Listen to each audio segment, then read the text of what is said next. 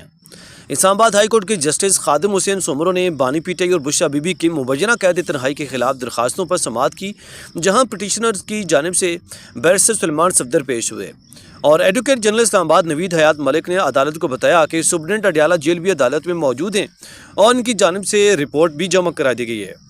Advocate general نے کہا کہ بانی پی ٹی آئی اور بشرا بی بی کو قید تنہائی میں نہیں رکھا گیا، بلکہ انہیں B کلاس سے بھی بہتر سہولیات فراہم کی جا رہی ہیں۔ سیکورٹی کی وجہ سے پٹیشن کو دیگر قیدیوں سے ملنے نہیں دیا جا رہا، جسے یہ قید تنہائی کہتے ہیں۔ جیل سپرنٹنڈنٹ ساجد بیگ نے کہا کہ قید تنہائی میں قیدی کو 24 گھنٹے سیل میں بند رکھا جاتا ہے، تاہم عمران خان کے معاملے پر ایسی صورتحال نہیں ہے، اور انہیں 7 سیلز پر مشتمل کمپاؤنڈ میں آزادانہ نقل و حرکت کی سہولت حاصل ہے، جبکہ ایک سزا یافتہ مشقتی بھی مستقل بانی پی ٹی آئی کے ساتھ موجود رہتا ہے، جہاں سپرنٹنڈنٹ اڈیالہ جیل کے مطابق بانی پی ٹی آئی کو ٹی وی، اخبارات اور کتب کی سہولت حاصل ہے۔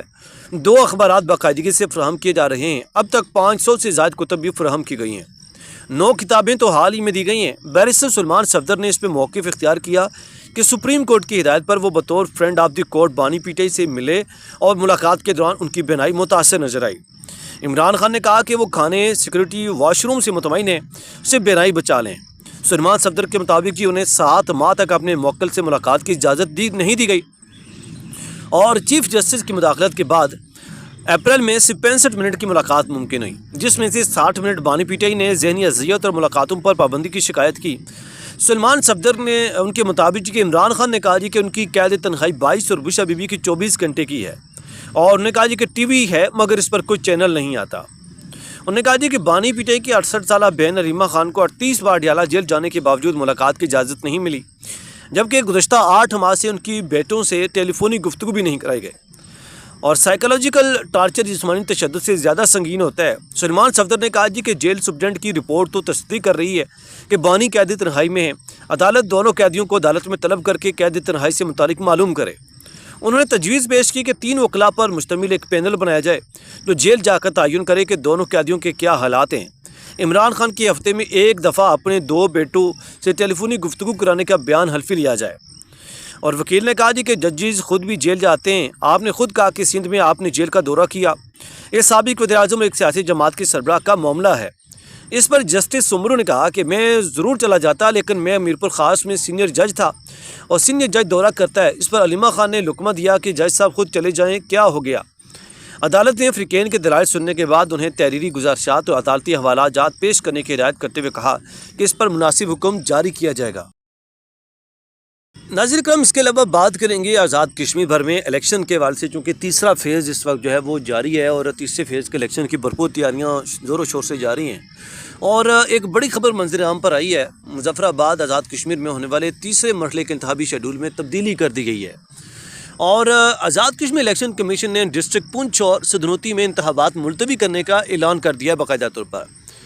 ناظرین کرام، خبر یہ ہے کہ پرانے شیڈول کے تحت پونچھ ڈویژن کے 4 اضلاع کی 11 نشستوں پر الیکشن ہونے تھے، لیکن الیکشن کمیشن آزاد کشمیر کے مطابق تیسرے مرحلے میں باغ اور ضلع حویلی میں انتخابات ہوں گے۔